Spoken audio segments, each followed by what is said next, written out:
All right, first things first, how are the energy levels? I'm aware it's right at the end of the conference. You're all probably thinking about beers and things like that. How are we feeling? You're going to tell me. You're all going to become human barometers, okay? So if you are energy levels low, lean to this side of the room like this. If you're fucking high and fine, you're this side of the room. Somewhere in the middle, do this. Where are we at? All right, it's a mixture. Some people are good, some people are drifting a little bit, and that's okay. Sleepy over here, let's try and wake you up. So first things first, I want to thank Shelby for setting the scene and letting me know that it's perfectly okay to swear as much as I like, so kudos. She's made me feel a sense of belonging, like Saf and Scott were talking about in the past few days, by making that okay, so great. I don't like to talk too much about me. You can see some stuff up there. Hopefully it's visible. I'm Chris Stone, otherwise known as the Virtual Agile Coach, and the topic I'm here to talk to you about today is retrospectives and continuous improvement. I'm a firm believer that the key to agility is continuous improvement, and the key to continuous improvement is retrospectives. They are ultimately feedback loops. We're losing feedback here. Ultimately, feedback loops that help you learn and adjust your approach accordingly. Not sure what's happening with the signal there. We're going to be playing a game in a moment because I want to bring those energy levels back up. I'm aware they're suffering. We're at the end of the conference. Has anyone ever played Battleships before? Yeah? So Battleships is a great way to introduce retrospectives and the power of shorter feedback loops. Let me show you how. So we're going to jump onto a great website called Battleships by Box UK. And the way it works is the first round, you have delayed feedback. So Battleships, if anyone's unfamiliar, you are trying to sync my battleships. You, as an audience, are trying to sync my battleships. In the first round, delayed feedback. You will not know if you've been successful. You, as an audience, have 30 attempts, 30 attempts to sync my ships. Those ships can only be positioned horizontally or vertically. I did the other way around. Vertically or horizontally, all right? I will hand it over to you to call out grid references to me, A8 to H8. How many ships do you think you as an audience will sync under these conditions with delayed feedback? Let's have some estimates. 1.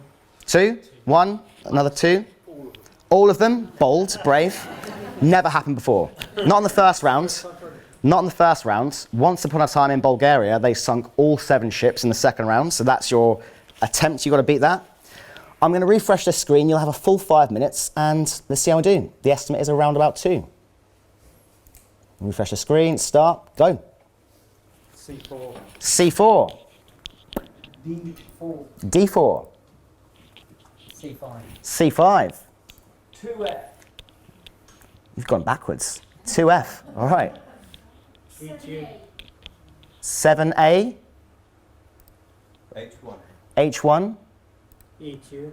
E2. F6. F6. D7. G7. H5. I heard an H5. D2. D2. E4. We've already had C4. E4. D1, did I hear? A1. 17 to go, folks. C6. C6. B3. B3. D8. Oh. D8. What have we got? 14 left. C3. C3. G3. G3. G6. G6. F4. F4. C8. I had a C8 and an A4, so A4, C8. D7.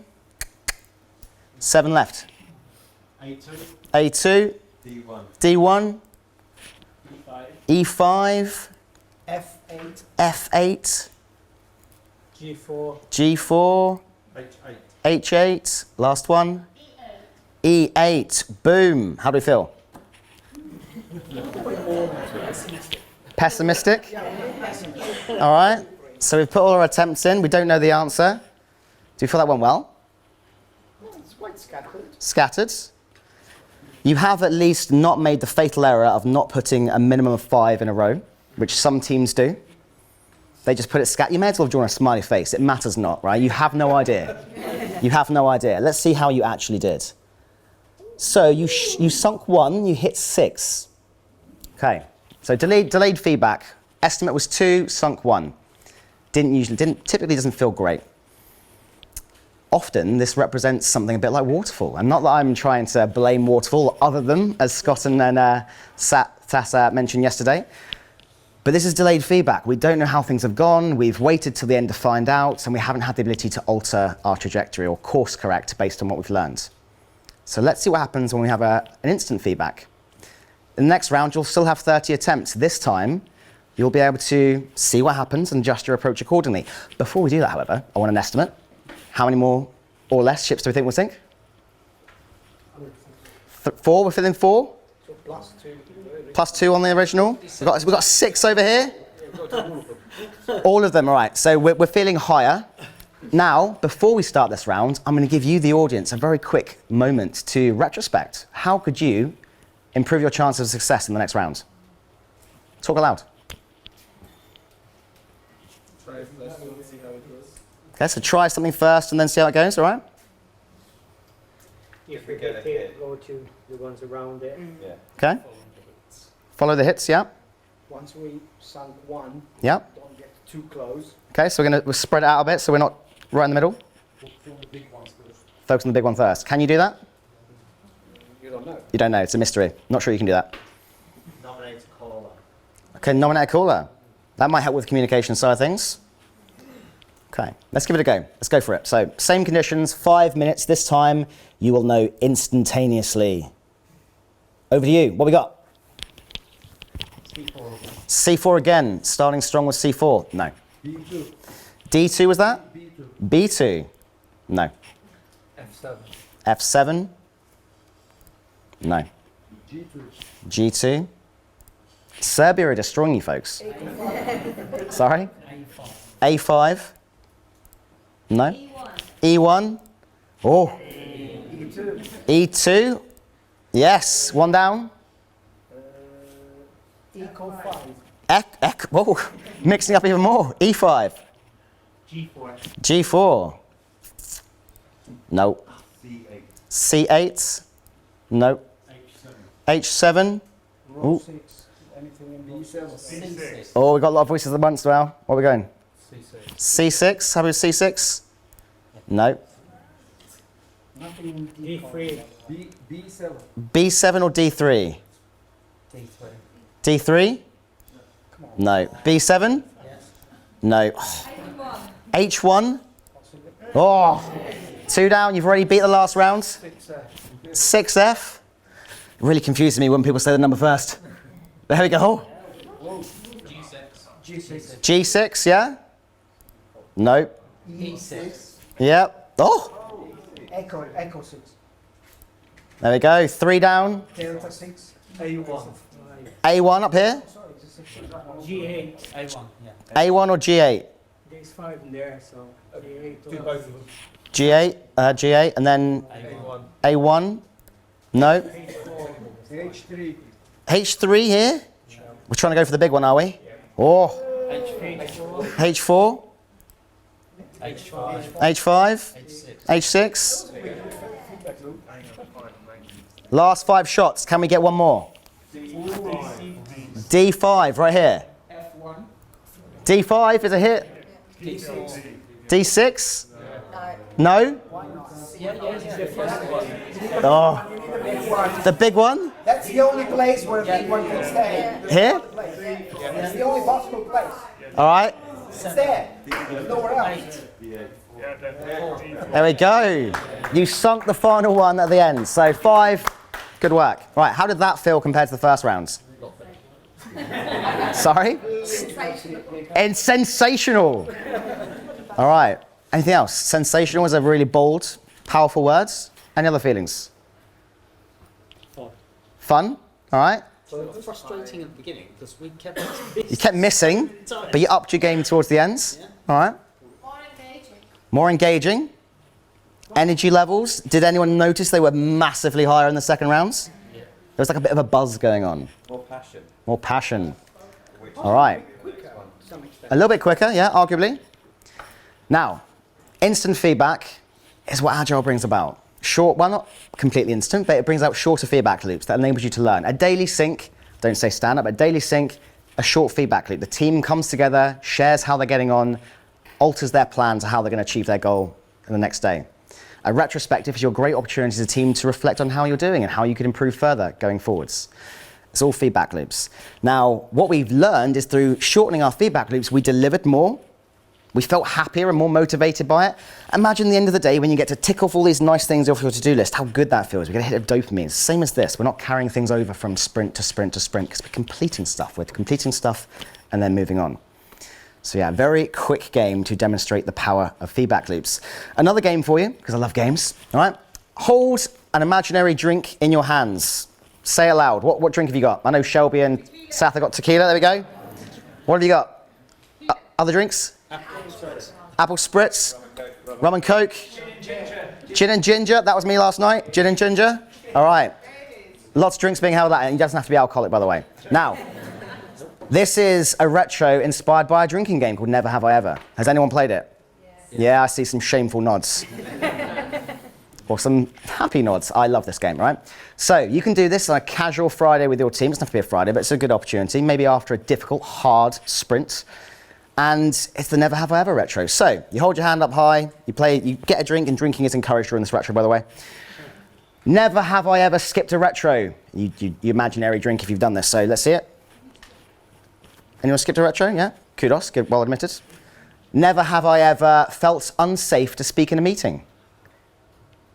There we go, yeah. Never have I ever committed code without peer review. Blasphemy. And you can do this for lots of things. It's just a way of stimulating the conversation.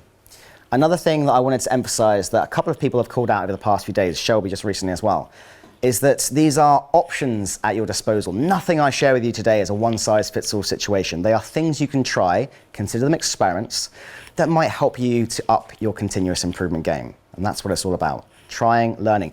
All these things, take them, use them, tweak them, adjust them. As long as they fit your culture, your context, that's the thing that matters. They're all opportunities for you to try. So let's jump back into the Miro board, because I hate PowerPoint with a passion. Now, again, you are human barometers once more. So if retrospectives for you are these negative thumbs down experiences, you should be leaning this way. If they are magical experiences, you should be leaning that way. Go. Again, a mixture. Some are feeling it, some not so much. All right. Okay, if they are light bulb moments, as in they are inspirational, you should be leaning that way. And if they are confusing, you should be leaning that way. Where are we at? Okay, again a mixture. And if they are so frustrating they make you want to, your laptop want to explode, you should be leaning that way. Or if they're really powerful, you should be leaning that way.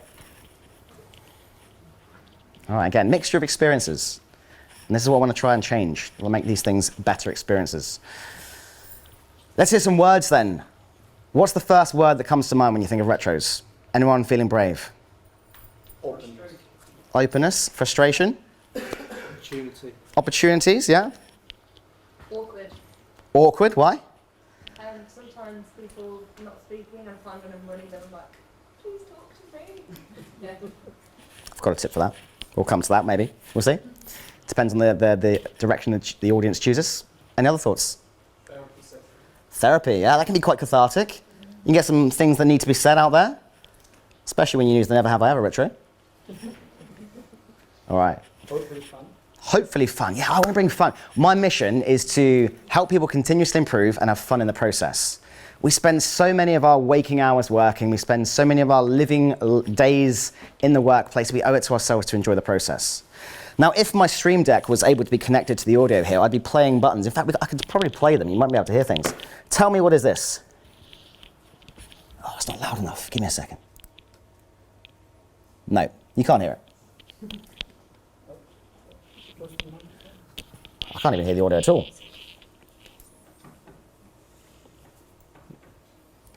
Nah, don't worry, abandon it. You'd be hearing Queen, you'd be hearing Game of Thrones tunes, you'd be hearing Star Wars.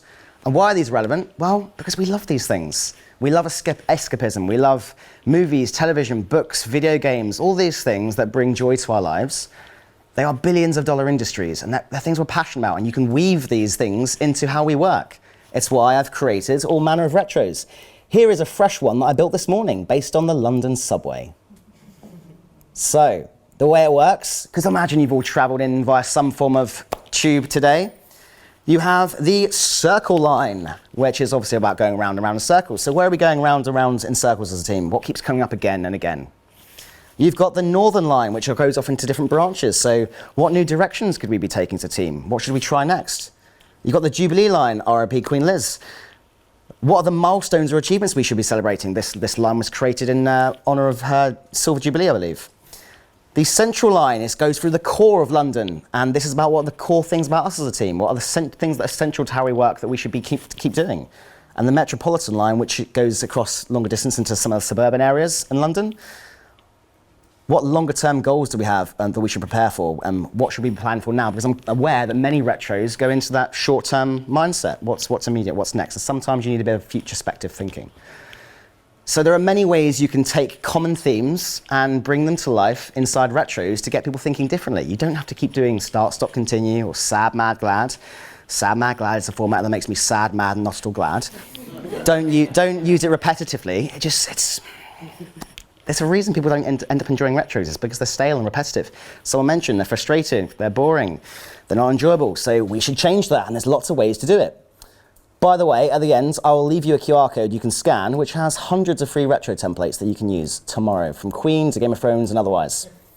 Now, let's choose your adventure. We will use the remaining time slot we have to go off onto the direction that you as an audience choose. So, you have options of learning about the foundations of retrospectives, facilitation styles you could use to make them, well, better, the formats you might use, or finishing up, which is all about turning insights into actions. You will vote with hands up. So, foundations, hands up, what do you want? No one. All right, fuck foundations. Facilitation. All right, lots of hands there. Could be a winner. Formats. A couple, and finishing up. I think facilitation takes it, so that's the direction we're going to head first. Anyone ever done a silent retro? Yeah? All right, so here's a question for you. You will tell me, how does silence feel during a retro, or indeed any meeting? If you ask a question and no one says a thing, have you got this, or are you so uncomfortable? If you're so uncomfortable, stay silent.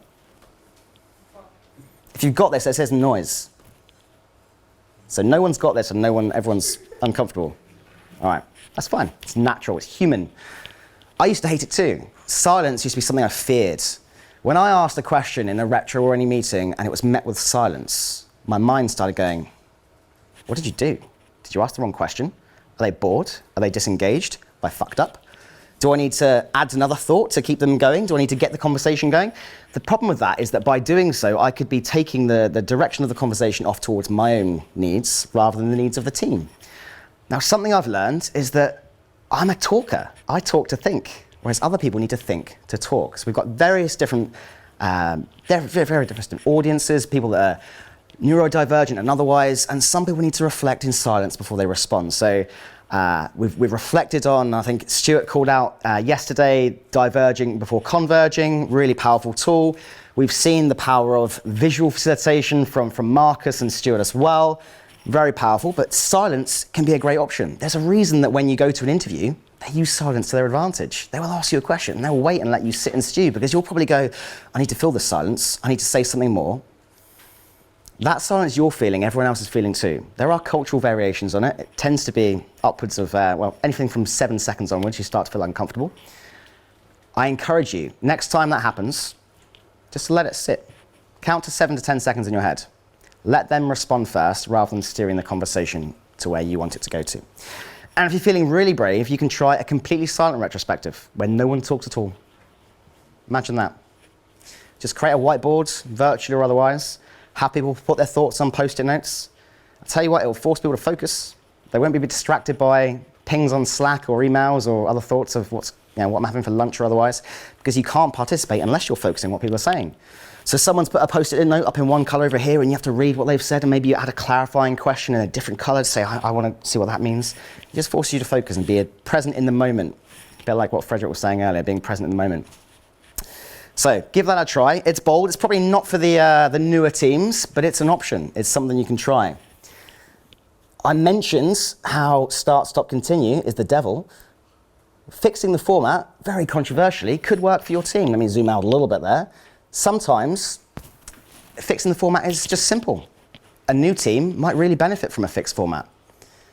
Rather than distracting people with all these fancy things, just keep it simple. Start, stop, continue. If it results in actionable improvements for the team, that's what matters.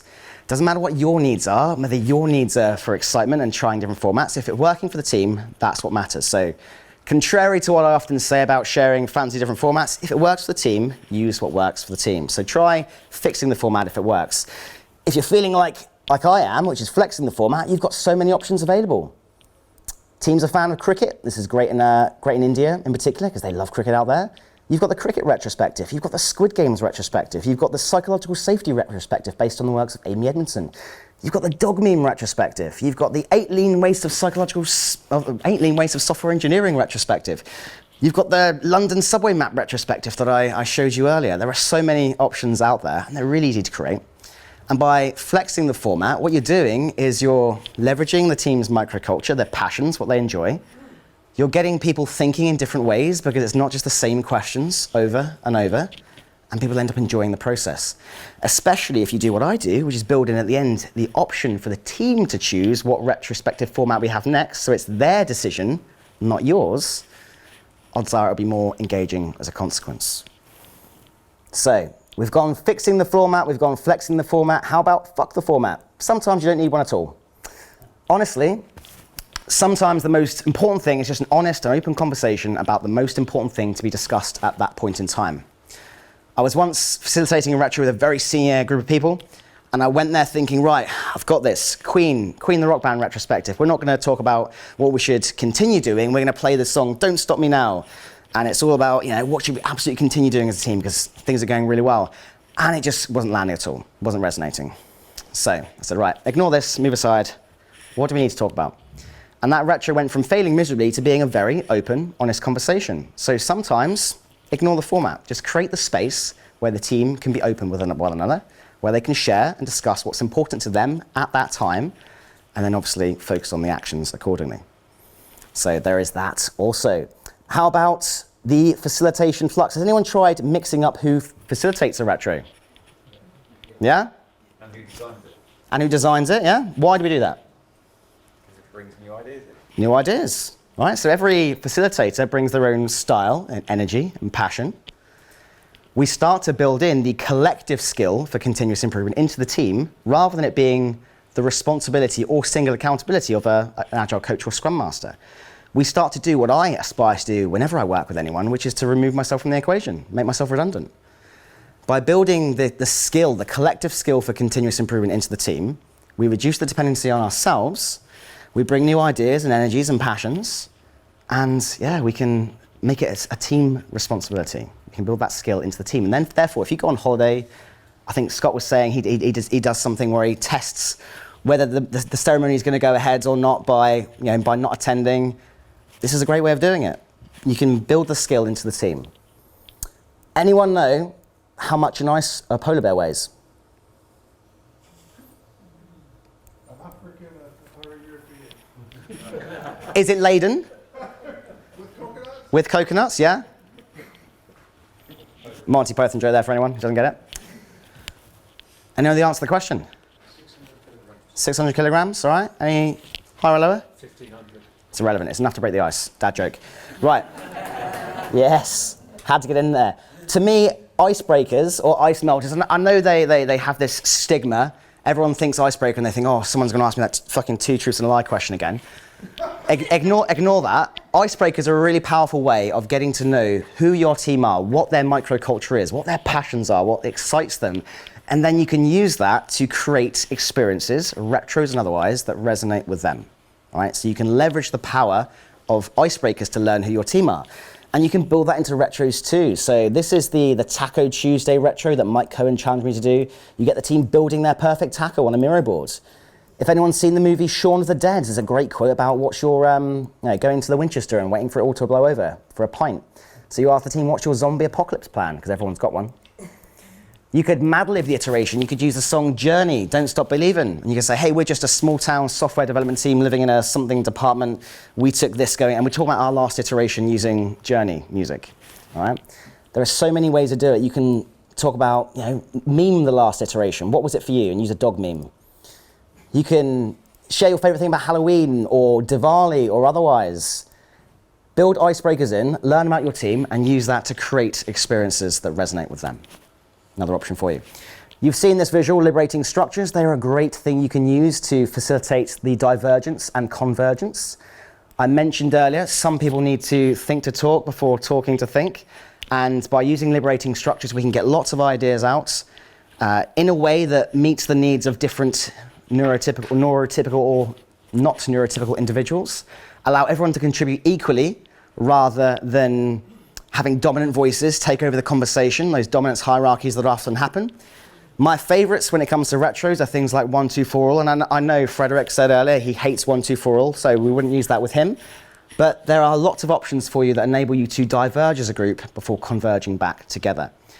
An example of how I do this in a retro, let's say we were doing the circle line question. I would start with that question, and I'd say, hey, where are we going round and round in circles? I'd allow the first few minutes of silence reflection. No one talking, just getting their thoughts down. And then we come together and we share those thoughts. We maybe talk about what surprises us, any things we want to discuss further, anything that we're not clear on. Then I'd get them to converge even further by voting on the most important thing to address, and then I'd get them to pull an action out of that. Now, conscious of time, what I'd like to do is do a couple of things. Question. How long are our retros? I will have your hands up, please. If your retros are over 2 hours or 2 hours or longer, hands up. No one. All right, 1.5 hours? Okay, a few hands. 1 hour, the majority. 45 minutes, a few, and 30 minutes, a couple. Okay. Now, how long are your attention spans? If they are longer than an hour, hands up, please. Good man. 45 minutes, hands up. Half an hour? Under half an hour? Yeah. All right, so problem there. What we've identified is that most of our retros are an hour. Most of our attention spans are under half an hour. What happens at the end of a retro? We capture actions. All right, so the most important part of the retro is capturing actions. We often wait till the end of the retro to do it, but at that time our attention span's already shot. We're thinking about the next meeting, maybe moving to the next meeting, maybe what I'm having for lunch, maybe going for a run, whatever it may be. Our attention spans are gone. So I encourage you to shorten the retro, go from an hour retro to 45 minutes, go from a 4-prompt retro to a 3-prompt retro, whatever it may be, shorten the retro, get better insights as a consequence, and yeah, just give that a go, experiment with that. We have very little time left. We are about to end. Cinderella is about to turn into a pumpkin. And therefore, I'm going to ask a very quick question. What does failure mean to you? Because I know Shelby highlighted it. What does failure mean to you? Opportunities to learn. Yes. Love that answer. Kudos. Let's have a celebration for that. Right. Now, one of my favorite things to do to help build psychological safety with the teams I work with is to celebrate failure often. Exactly. Failure is an opportunity to learn. I share my failures often on LinkedIn and otherwise. My most unprofessional moment in the workplace was when I thought I was on mute, sent a very sexually explicit voice note to someone, and until someone then said, "Hey Chris, what was that?" and my soul left my body, mistakes were made, but I wasn't fired. People realized I'm human and it happens, made a mistake, right? So celebrate failure, participate in Failure Fest with your team, make it okay to fail, and that will build an environment where they can experiment often. I've been Chris Stone, thank you.